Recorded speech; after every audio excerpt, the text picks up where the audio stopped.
Captain Jake Morrison stared at the holographic message floating above his desk for the third time that morning. The crystalline symbols of the Galactic Harmony Council shimmered in the air, casting blue light across his weathered face. Beside him, Dr. Lisa Hamilton adjusted her reading glasses and leaned forward to study the alien script. "They want us at the core systems," Lisa said quietly, her voice carrying a mix of wonder and concern. "In 150 years of human contact with alien life, no one from Earth has ever been invited this deep into galactic space." Jake rubbed his jaw, feeling the stubble that reminded him of his military days. At 42, he had seen enough combat to know when something felt wrong. "The timing bothers me. 3 outer rim colonies go silent in 2 weeks. Refugee ships streaming into human space with stories about something called the Devourers. And suddenly the Council wants to talk." Lisa pulled up her tablet and scrolled through the latest intelligence reports. As Earth's leading xenobiologist and cultural anthropologist, she had spent years studying the peaceful species that dominated the galaxy. The refugees all tell the same story. Entire worlds consumed, not conquered. Ships that eat metal and energy. Life forms that grow stronger by devouring everything in their path. "And the Council thinks they can negotiate with something like that?" Jake asked, though he already knew the answer. The galactic civilizations had evolved beyond warfare centuries ago. They solved conflicts through discussion, trade agreements, and cultural exchange. The idea of an enemy that could not be reasoned with was alien to them. The transport ship Endeavour departed Earth 3 days later. Jake and Lisa spent the journey studying everything they could about the Harmony Station and the species they would encounter. The station orbited an artificial star at the galactic core, a marvel of engineering that housed representatives from over 300 peaceful civilizations. As they traveled deeper into galactic space, they encountered more refugee ships. Families from dozens of different species crowded into vessels never meant for long journeys. Jake watched through the viewports as alien children pressed their faces against windows, looking back at homes they would never see again. One ship caught their attention. It was barely holding together, its hull scarred and melted in places that suggested unimaginable heat. The pilot was an insectoid being from the hexapod collective, one of the few militaristic species in the galaxy. When Jake requested permission to board, the pilot's compound eyes focused on him with something that looked like relief. "You are from the Death World," the pilot clicked in broken galactic standard. "Good, maybe you understand. They do not listen, they do not speak, they do not negotiate. They come and they eat everything. My world had defense fleets, orbital platforms, ground armies, all gone in 6 hours." Lisa exchanged glances with Jake. The Hexapod Collective maintained one of the largest military forces in the galaxy, though they rarely used it. If their defenses had fallen in hours, the Devourers were far more dangerous than the initial report suggested. "How many ships did they have?" Jake asked, his military training taking over. The pilot's mandibles clicked rapidly, a sign of distress in hexapod body language. "Not ships, creatures. Living things the size of cities that swim through space like your ocean fish. They ate our defense platforms first, then our ships, then our cities. The metal made them stronger. The energy made them faster. The human delegation provided the refugee ship with supplies and escort to the nearest human outpost. As the Endeavour continued toward the galactic core, Jake found himself reviewing Earth's defensive capabilities. Unlike the peaceful species of the galaxy, humans had never stopped preparing for war. Even in times of peace, Earth maintained fleets, weapons research, and military academies. "They invited us because they are scared," Lisa said during their final briefing before reaching Harmony Station. For the first time in their recorded history, the Council faces something that cannot be solved through diplomacy.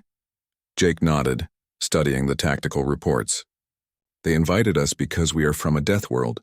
Because Earth produced a species that knows how to fight for survival. The question is whether they are ready to hear what we have to say." The Harmony Station appeared on their screens like a jewel floating in space. It was beautiful beyond description, its crystalline spires and flowing architecture a testament to galactic cooperation and peace. Thousands of ships from hundreds of worlds docked at its ports, creating a bustling center of trade and diplomacy. But Jake noticed what the station lacked.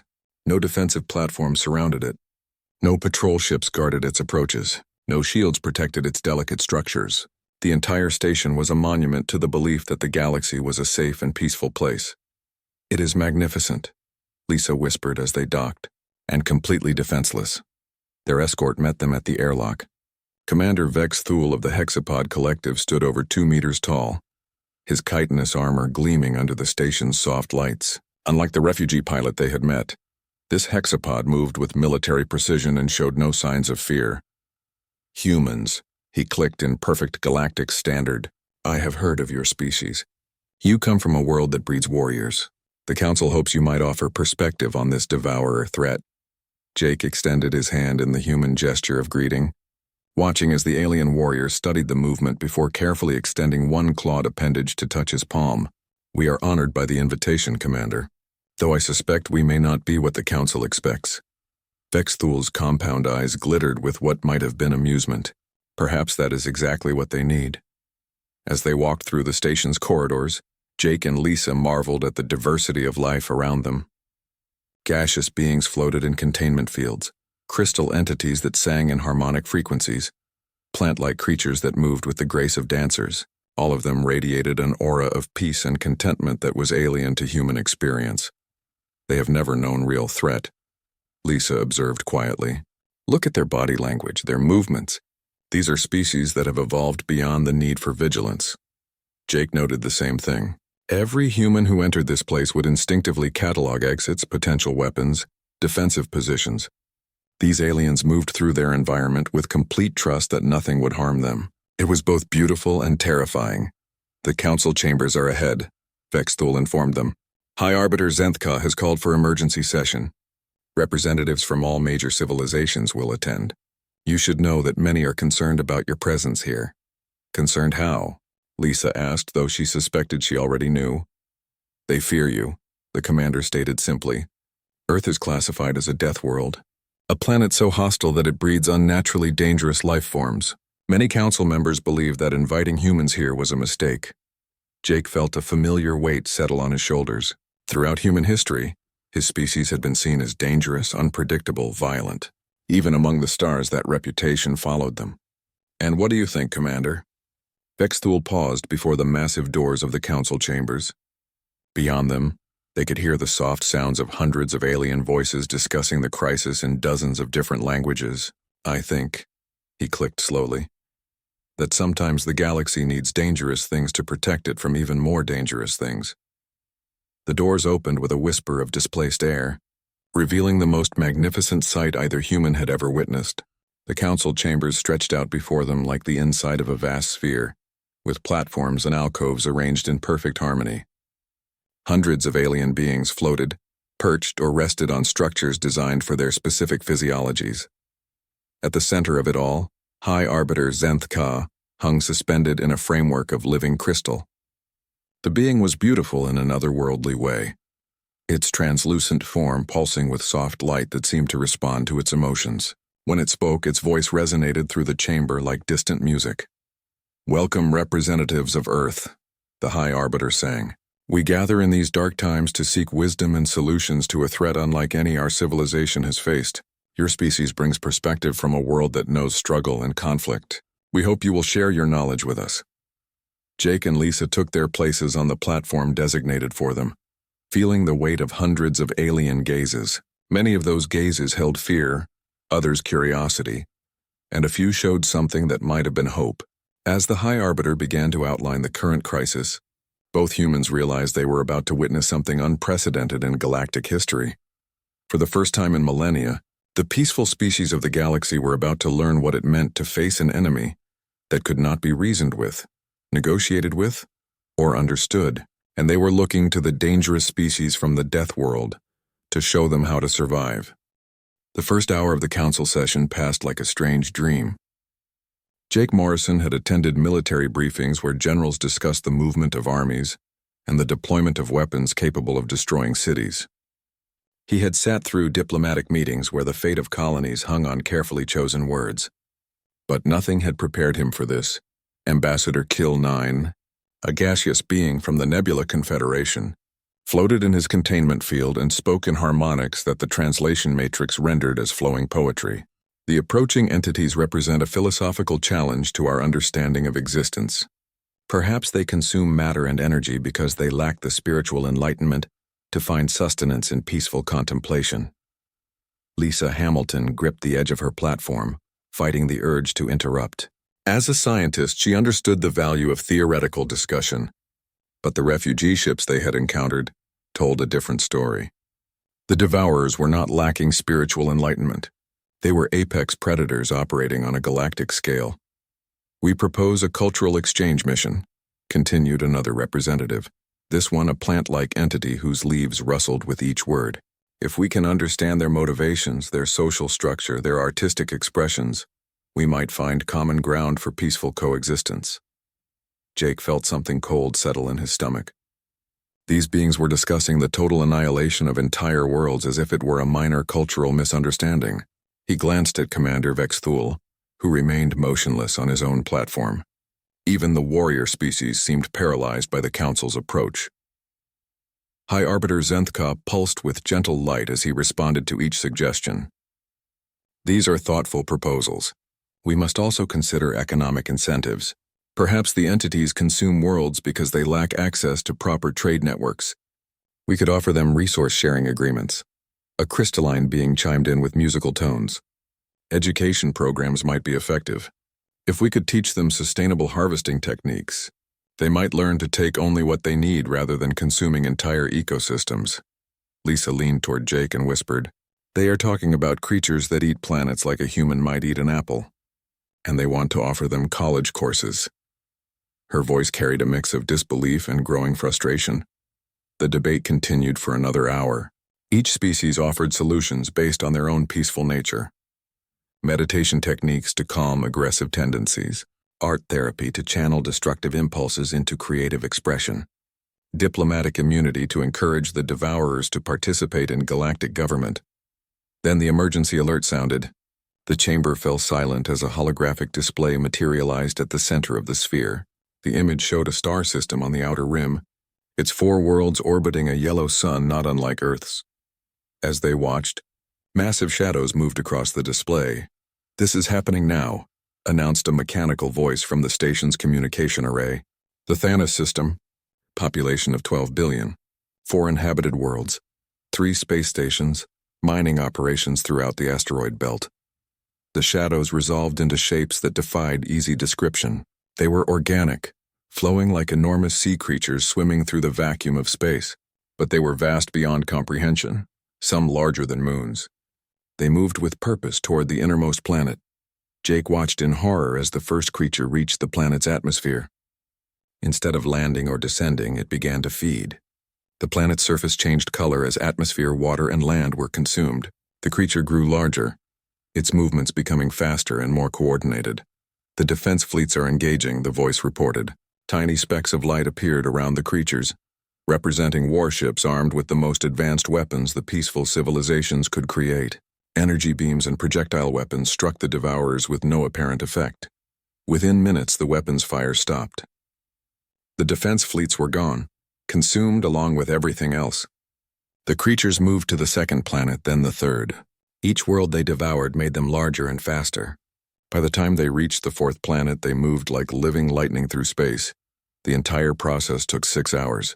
When it was over, the Thanos system contained nothing but empty space and a few scattered asteroids.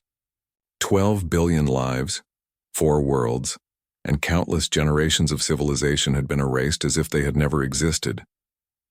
The council chamber remained silent for long minutes after the transmission ended. Finally, High Arbiter Zenthka spoke. His crystalline form dimmed with what appeared to be grief. "This tragedy reinforces the urgent need for diplomatic contact. We must reach out to these entities before more lives are lost." "Diplomatic contact?" The words escaped Jake's lips before he could stop them. Every eye in the chamber turned toward the human platform. He felt Lisa's hand touch his arm in warning, but the damage was done. "He was committed now, Captain Morrison," the High Arbiter sang gently. "You have something to contribute to our discussion?" Jake stood, his movement causing ripples of unease throughout the chamber. Humans were larger and more physically imposing than most galactic species, and his military bearing made him seem even more threatening. "With respect, High Arbiter, you just watched 12 billion beings die. The defense fleets that tried to protect them lasted maybe 10 minutes. And you want to send diplomats? A collective gasp rose from the assembled representatives. Several of the smaller species actually retreated further into their alcoves. The idea of challenging the High Arbiter's wisdom was beyond their cultural understanding. Dr. Hamilton rose beside him, her scientific training overriding her diplomatic caution. The entities we just observed display classic predator behavior. They hunt, they feed, they reproduce. This is not a cultural misunderstanding or a failure of communication. This is biology. But surely, Ambassador Kill9 interjected, his gaseous form swirling with agitation. All intelligent life must be capable of reason. The universe itself tends toward harmony and understanding. No, Jake said simply. It does not. The universe is hostile, dangerous, and filled with things that will kill you without hesitation or remorse. My species knows this because we come from a world that tried to kill us every single day for millions of years. The temperature in the chamber seemed to drop. Jake could see fear growing in the alien faces around him, but he continued, driven by the images of the dying worlds and the memory of the refugee ships. Earth has ice ages that last for thousands of years, volcanoes that can block out the sun, storms that can level entire continents, animals that hunt in packs and see humans as food, diseases that kill billions, asteroids that hit without warning, and that is just the natural disasters. Lisa stepped forward, her voice calm but carrying the weight of scientific authority. Humans survived by becoming the most dangerous thing on our planet. We learned to hunt in coordinated groups. We developed weapons and tactics. We studied our enemies and found ways to kill them before they could kill us. This is precisely why many council members opposed your invitation. A crystal entity chimed nervously. Your species represents everything we have evolved beyond. Violence, aggression, the primitive mindset that sees threat in every shadow. Jake turned to face the speaker directly. And because you evolved beyond those things, you are helpless when something like the Devourers arrives. You have no weapons that can hurt them, no tactics that can stop them, no understanding of how predators think or behave. So what do you propose? High Arbiter Zenthka asked, his tone carefully neutral. What would your violent species do in this situation? The question hung in the air like a challenge. Jake felt the weight of every gaze in the chamber, the fear and disgust and desperate hope all focused on him. This was the moment that would define humanity's place in the galaxy. We would study them, he said quietly. Learn their weaknesses, their behavior patterns, their life cycle. We would develop weapons specifically designed to exploit those weaknesses. We would create strategies to divide them, trap them, or lure them into disadvantageous positions. And then, the High Arbiter pressed. Jake met the alien leader's crystalline gaze without flinching. Then we would kill them. All of them. Before they could kill us. The silence that followed was absolute. Even the gentle humming of the station's systems seemed to pause. Jake could see the horror in the faces around him. The fundamental inability of these peaceful beings to comprehend the casual way he discussed extinction. Lisa placed her hand on his arm, a gesture of support that also served as a gentle restraint. What Captain Morrison is describing is survival behavior. When faced with an existential threat that cannot be reasoned with, the only logical response is the complete elimination of that threat. But the moral implications, gasped a plant-like being, to deliberately cause the death of entire species. How do you live with such thoughts? Jake looked around the chamber, seeing the fear and revulsion in every face. These beings had created a beautiful, peaceful civilization based on cooperation and understanding. They had transcended the brutal realities that shaped human development, and now those very realities were coming to destroy everything they had built. We live with it, he said simply, by staying alive. The council chamber erupted in chaos. Representatives from dozens of species began speaking at once, their voices creating a cacophony of fear, outrage, and disbelief. Jake Morrison remained standing on the human platform, feeling the weight of hundreds of alien stares focused on him with a mixture of horror and fascination. High Arbiter Zenthka pulsed with rapid flashes of light, a sign of extreme agitation in his crystalline species. Captain Morrison, you speak of genocide as casually as others might discuss weather patterns. How can any civilized being contemplate such actions? Because, Jake replied, his voice cutting through the noise like a blade. Civilization is a luxury that only exists when someone is willing to fight for it. You have beautiful cities, art, philosophy, and technology because your ancestors eliminated the threats that would have destroyed them. You just did it so long ago that you forgot. Dr. Lisa Hamilton stepped forward, her scientific training allowing her to maintain composure in the face of the alien hostility. The Council requested our perspective as representatives of a death world. This is that perspective. On Earth, species that cannot adapt to threats become extinct. It is not cruel or evil. It is simply reality. But you speak of murder, gasped Ambassador Kilnine, his gaseous form swirling with agitation. The deliberate ending of life on a massive scale. How is this different from what the Devourers themselves do? Jake's military training took over, his voice becoming calm and professional. The difference is purpose. The Devourers kill to feed. We would kill to protect. They destroy because it benefits them. We would destroy to prevent them from destroying others. Philosophical distinctions chimed a crystalline being. Violence is violence regardless of motivation. No, Lisa interjected sharply. Intent matters. A surgeon cuts into flesh to heal. A murderer cuts into flesh to harm. The action appears similar, but the purpose and outcome are entirely different.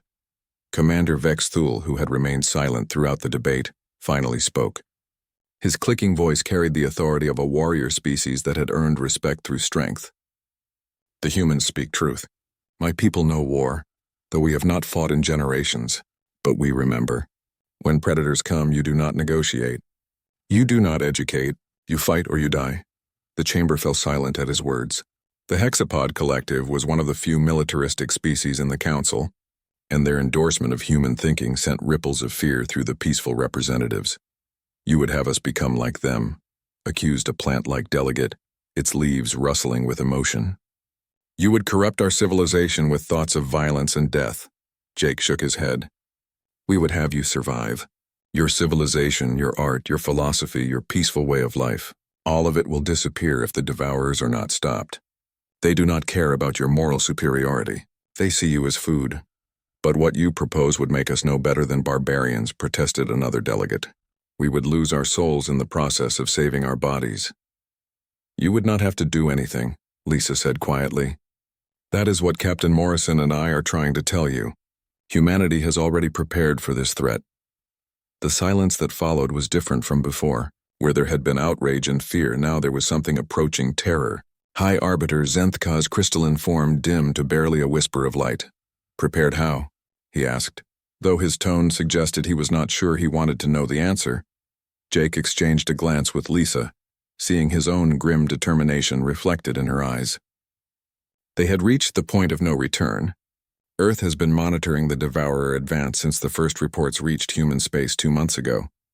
Our military has been developing countermeasures, weapons, and tactical strategies. 2 months? Ambassador Kilnine's voice rose in pitch. The Council has been aware of this threat for barely 2 weeks. How did you know? Because we listened to refugees instead of dismissing them as hysterical, Lisa replied bluntly. Because we analyze threat patterns instead of hoping they will go away. Because humans assume the worst and prepare for it. Jake activated his personal data pad, projecting holographic displays that showed ship movements, weapon deployments, and strategic analysis. Human fleets have been repositioning for 3 weeks. We have prototype weapons in testing.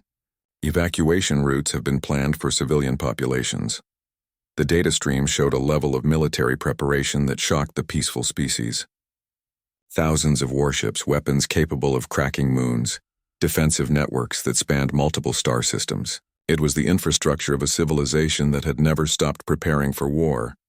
This is horrifying, whispered a delegate from the Crystal Harmony. Your entire species lives in a state of constant preparation for violence. Our entire species lives, Jake corrected grimly, which is more than can be said for the Thanos system. High Arbiter Zenthka studied the human data with growing alarm. These weapons you have developed, they are designed specifically to combat the Devourer entities, Lisa nodded. Based on biological analysis of recovered tissue samples and behavioral observation, we believe the entities have several exploitable weaknesses. Certain frequency ranges disrupt their cellular cohesion. Specific energy types can overload their feeding mechanisms. You experimented on them? The question came from several delegates simultaneously, their horror evident in multiple languages. We analyzed every piece of data available, Jake confirmed. We studied their attack patterns, their movement speeds, their growth rates. We know how they hunt, how they feed, how they reproduce. And we know how to kill them. Commander Vexthul leaned forward with obvious interest. What have you discovered? They are not as invulnerable as they appear, Lisa explained. They require specific conditions to maintain their cohesion. Disrupt those conditions and they become vulnerable to conventional weapons. The key is coordination and overwhelming force applied at precise moments. You sound as if you have already planned their destruction, observed the High Arbiter, his crystalline form pulsing with deep unease. Jake met his gaze directly. We have. The moment the first human colony was threatened, Earth began preparing for total war. We have contingency plans for every possible scenario, from single-entity encounters to full-scale invasion. But you need council approval to act in galactic space, protested a delegate. You cannot simply deploy military forces without proper authorization. Actually, Lisa said with cold precision, we can. Earth's colonial charter includes provisions for defensive action in the face of existential threats. The moment the Devourers entered human space, those provisions became active. The implication hit the chamber like a physical blow. The humans were not asking permission. They were not seeking approval or guidance. They were informing the council of decisions already made. You would act unilaterally? High Arbiter Zenthka's voice carried a note of something that might have been panic. Without consensus? Without the approval of galactic civilization? Jake's expression softened slightly, showing a glimpse of the diplomat he had been trained to be. We would prefer to act with council support, but we will not stand by and watch civilizations be devoured while committees debate the moral implications of self-defense. The Devourers will reach the inner systems within 2 weeks, Lisa added. If they maintain their current pace of consumption, they will be approaching the core systems within a month. This station, this beautiful monument to galactic cooperation, has no defenses.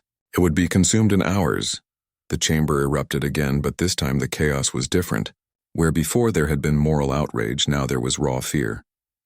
The peaceful species were beginning to understand that their philosophical objections to violence were meaningless in the face of an enemy that would kill them regardless.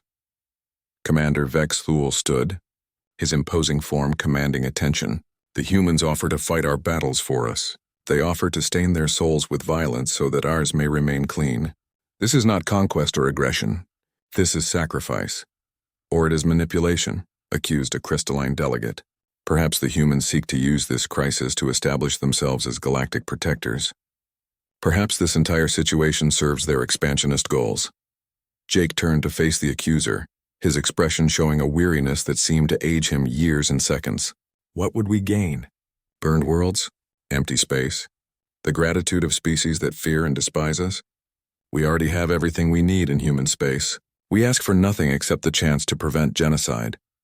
Lisa stepped closer to her partner, presenting a united front against the accusations. Captain Morrison speaks truth. Humanity gains nothing from this except the knowledge that we prevented the destruction of galactic civilization, and the burden of being forever known as the species that saved the galaxy through violence. High Arbiter Zenthka dimmed to almost nothing, his crystalline form barely visible in the chamber's soft lighting. When he spoke, his voice was barely above a whisper. You offered to become the monsters so that we do not have to. We offered to remain the monsters we have always been, Jake corrected gently, so that you can continue to be the beautiful, peaceful beings you have become. The silence that followed was absolute. In that moment, every being in the chamber understood the true horror of their situation. They need. The news spread across the galaxy faster than light itself. Within hours of the council session, every major civilization knew that the humans had offered to fight the Devourers. More terrifying still, they knew that humanity had been preparing for this war while the rest of the galaxy debated philosophical approaches to genocide. On the crystal worlds of the Harmony Collective, entire cities went dark as their inhabitants retreated into meditation chambers, seeking to process the horrifying reality that their peaceful existence depended on the goodwill of apex predators. The concept that humans had been quietly building weapons of mass destruction while attending diplomatic functions was beyond their comprehension. In the floating cities of the gas giant Federation, Ambassador Kill9's report triggered emergency sessions among the eldest beings. They had witnessed the rise and fall of civilizations across millions of years. But never had they encountered a species that could speak so casually of extinction while offering protection in the same breath.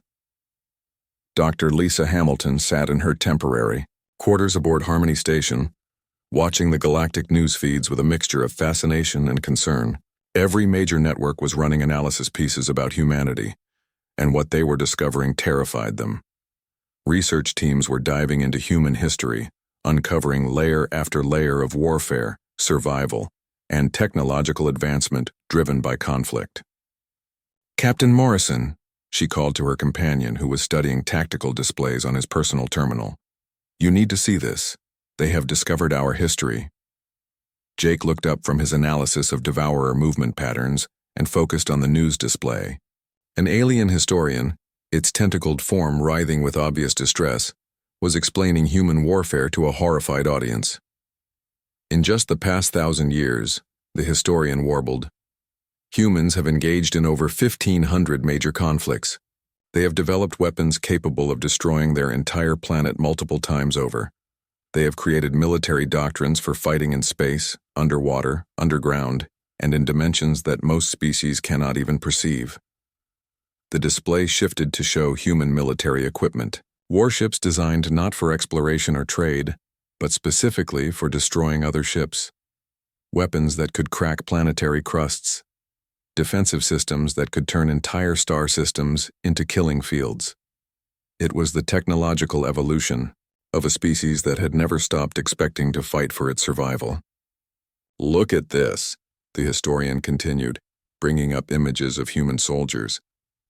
"They voluntarily undergo physical and mental conditioning designed to suppress their survival instincts in favor of completing military objectives.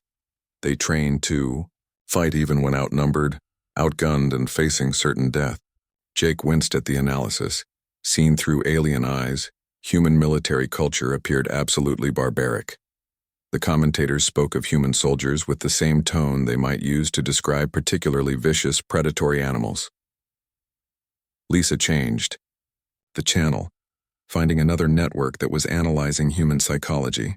A team of alien scientists had somehow obtained human entertainment media and were studying it with growing horror. "They create fictional scenarios of conflict and violence for entertainment," one researcher explained to its shocked audience. "Their popular culture is filled with stories of war, survival, and individuals overcoming impossible odds through violence and determination. Even their children's stories," added another scientist, "contain themes that would traumatize adult members of most civilized species. Tales of heroes who solve problems through combat, protagonists who face death without fear, and conflicts resolved through strength rather than understanding." The emergency communication alert sounded, interrupting the broadcast. Jake answered, immediately seeing Commander Vex Thul's familiar form materialize in the hologram. "Humans," the hexapod warrior clicked with obvious urgency. "The situation deteriorates rapidly. 3 more systems have gone dark since yesterday. The Devourers accelerate their advance, but that is not why I contact you." "What has happened?" Lisa asked, noting the unusual agitation in the commander's posture. "Panic," Vex Thul replied bluntly. 17 species have initiated emergency evacuation protocols, not from the Devourers, but from human space. They fear that if humanity defeats this threat, you will turn your weapons on the rest of the galaxy. Jake felt something cold settle in his stomach. "They think we are planning conquest." "They think you are capable of conquest," the commander corrected, "and they are correct. The research into human military capabilities has revealed that your species could probably defeat any 3 civilizations simultaneously, even without the weapons you have developed for the Devourer threat." Lisa pulled up the galactic communication networks, watching as emergency broadcasts spread across hundreds of worlds. Species that had never considered the possibility of war were suddenly fortifying their homeworlds and organizing defensive alliances. "The Crystal Harmony has asked the Council to place restrictions on human military movement," Vex Thul continued. "The Plant Confederation wants human diplomatic immunity revoked. Even some of my own people suggest that humanity poses a greater long-term threat than the Devourers." "This is insane," Jake muttered, watching reports of alien fleets repositioning to defensive postures around human space. "We offered to help them, and they respond by treating us like invaders. It is not insane, Lisa said quietly, her scientific mind analyzing the situation with clinical detachment. It is logical. They have just discovered that they share the galaxy with a species capable of extinction-level violence. From their perspective, we are as dangerous as the Devourers. The communication system chimed again, this time carrying an official message from High Arbiter Zenth Ka. His crystalline form appeared pale and flickering, as if he had not recovered from the shock of the previous day's revelations. Captain Morrison, Dr. Hamilton, he began formally. The Council has been in emergency session since your departure yesterday. We must discuss the implications of human military intervention before any decisions are made. High Arbiter, Jake responded carefully. While you discuss implications, the Devourers continue their advance. Every hour of delay costs billions of lives. We understand the urgency, Zenth Ka replied, his form pulsing with agitation. But we must also consider what happens after the Devourer threat is eliminated. If humanity possesses the military capability to destroy the Devourers, what prevents you from using that same capability against the rest of galactic civilization? The question hung in the air like an accusation. Lisa leaned forward, her diplomatic training warring with her growing frustration. High Arbiter, humanity has coexisted peacefully with galactic civilization for over a century. We have honored every treaty, respected every border, and contributed to galactic prosperity. What evidence do you have that we pose any threat to peaceful species? The evidence is your capability itself, the High Arbiter replied sadly. A species that can casually discuss the extinction of the Devourers could just as easily discuss the extinction of any other species that displeases them. Jake felt his military discipline crack slightly. So your solution is to let the Devourers consume the galaxy rather than accept help from a species you find frightening? You would rather die with your moral purity intact than live with the knowledge that dangerous beings protected you? The Council seeks a third option, Zenth Ka explained. Perhaps if humanity shared its military technology with other species, we could mount a coordinated defense without relying solely on human forces. Lisa exchanged a look with Jake, seeing her own disbelief reflected in his expression. High Arbiter, the weapons we have developed require not just technology but tactical doctrine, training, and coordination that takes years to master. Even if we provided complete specifications, no peaceful species could implement them effectively in the time available. Moreover, Jake added grimly, giving weapons of mass destruction to species that have no experience with warfare would be far more dangerous than keeping them under human control. At least we understand the responsibility that comes with such power. Commander Vex Thule, who had been listening to the exchange, spoke up. The humans speak wisdom. My people have warrior traditions, but even we could not master their weapons quickly enough to matter. The choice remains simple: accept human protection or face extinction. There must be another way, Zenth Ka insisted, his crystalline form flickering with desperate hope. Some solution that does not require us to place our trust in beings capable of such terrible violence. The emergency alert sounded again, interrupting the conversation with news that made all their philosophical debates irrelevant. The Devourers had reached the middle systems. The Altair Collective, one of the galaxy's oldest and most peaceful civilizations, was under attack. Jake stood, his decision made. High Arbiter, with respect, the time for debate has ended. Human fleets are moving to intercept the Devourers regardless of Council approval. We will not stand by and watch billions die while you decide whether our help is philosophically acceptable.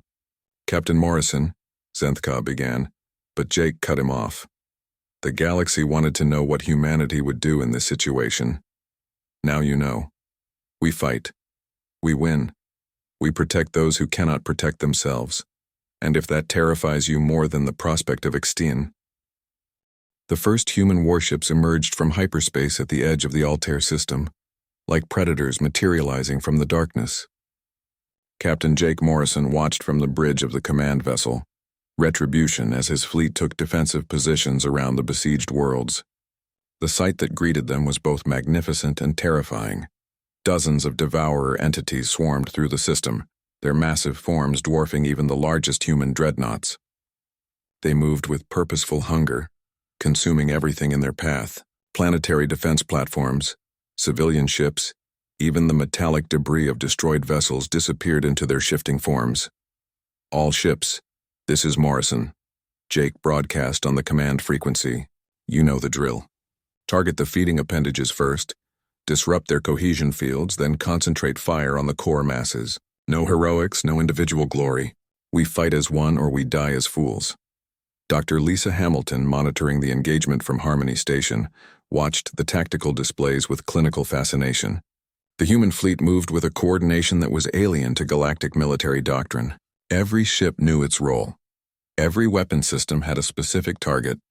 Every maneuver served the larger strategy. The battle began with a coordinated strike that would have been impossible for any other galactic species. Human weapons designed specifically for this engagement fired in perfect synchronization.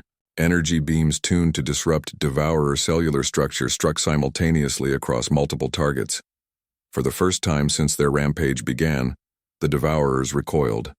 Their feeding appendages writhed in apparent pain as human weapons found their mark. Several of the smaller entities actually retreated, their forms flickering as their cohesion fields destabilized.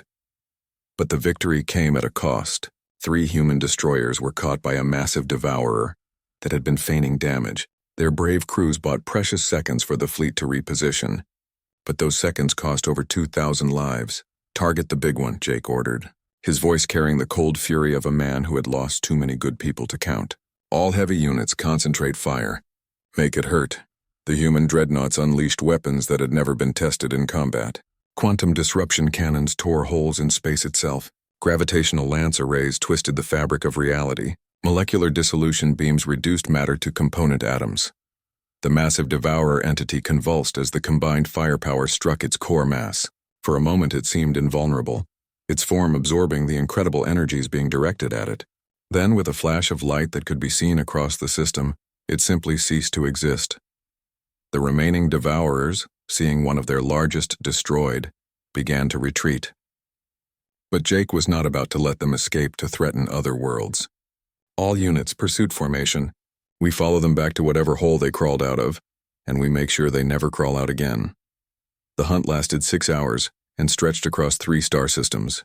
When it was over, the Devourer swarm that had consumed dozens of worlds was nothing but scattered particles drifting in space.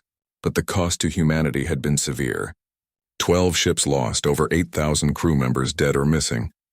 As the human fleet regrouped, rescue operations began throughout the Altair system. Billions of alien civilians emerged from shelters and hiding places, their relief evident despite the language barriers. They had witnessed something unprecedented, a force that could stop the unstoppable. Back on Harmony Station, the council chambers were silent as reports of the human victory arrived. High Arbiter Zenthka's crystalline form had regained some of its brightness, but his voice carried a weight of realization that changed everything. "The humans have done what we believed impossible," he announced to the assembled representatives. "They have defeated entities that consumed entire worlds. They have saved billions of lives. And they have proven that sometimes violence is the only answer to violence." Ambassador Kill 9, his gaseous form still agitated from the recent revelations about human capabilities, spoke with obvious reluctance.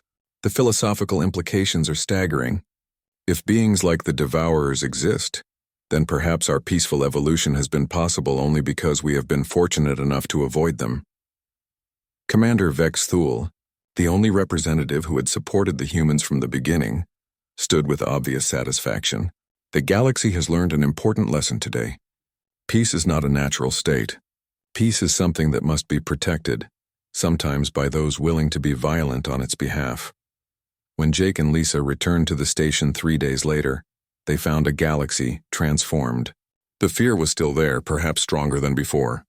But alongside it was something new. A grudging recognition that humanity's violence served a purpose beyond mere destruction. Their escort to the council chambers was different this time. Instead of curious aliens maintaining careful distance, they found themselves surrounded by representatives seeking to express gratitude they could barely articulate. Many had never considered the concept of owing their lives to beings they feared. High Arbiter Zenthka greeted them with a formal ceremony that had been hastily created for the occasion. Captain Morrison, Dr. Hamilton, you have saved galactic civilization.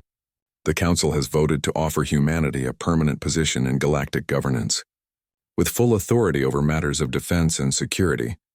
Jake studied the offer carefully, recognizing both the honor and the burden it represented. High Arbiter, we accept the responsibility, but we want to be clear about what this means. Humanity will serve as the galaxy's shield against threats that cannot be reasoned with or negotiated away. We will be the monsters that keep worse monsters at bay.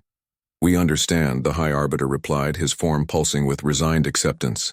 And we are grateful, even as we acknowledge our fear of what you represent. Lisa stepped forward, her scientific mind already working on the implications of their new role. There will need to be protocols established, early warning systems, coordination between human military forces and galactic civilian authorities. We cannot protect what we cannot detect in time. All of this will be arranged, Zenthka assured them.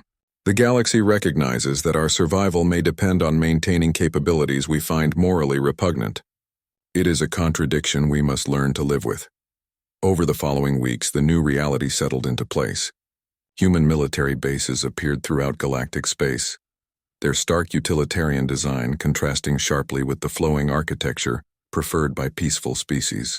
Defense coordination centers were established, staffed jointly by human tacticians and alien scholars. The relationship was not comfortable for anyone involved. Alien civilians continued to fear human soldiers, even as they appreciated their protection. Human military personnel struggled with the knowledge that their very presence terrified the beings they had sworn to defend. But it worked.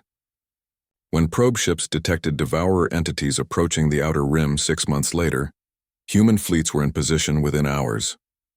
The threat was eliminated before it could consume a single world. The galaxy barely noticed, which was exactly how Jake preferred it.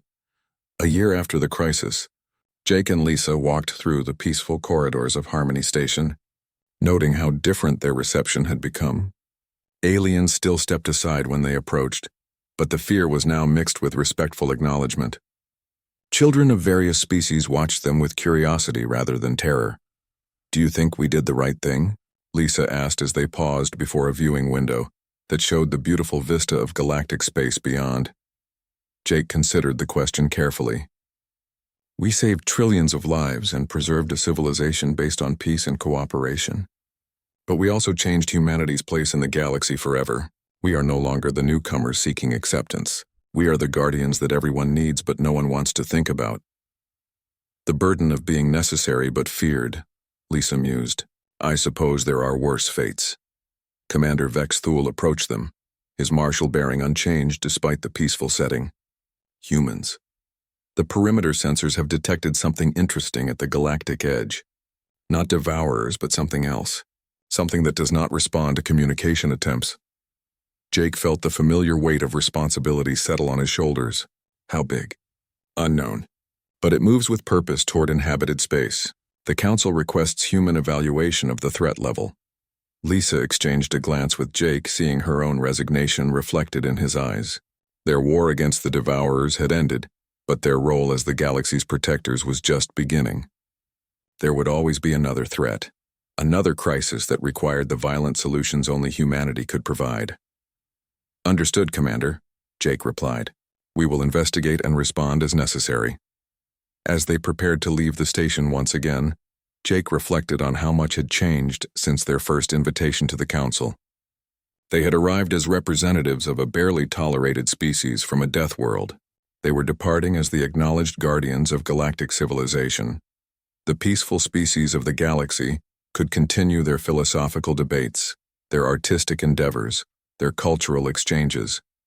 They could maintain their moral purity and their beautiful ideals because someone else was willing to be the monster when monsters were needed. Humanity had found its place among the stars, not as the Ba.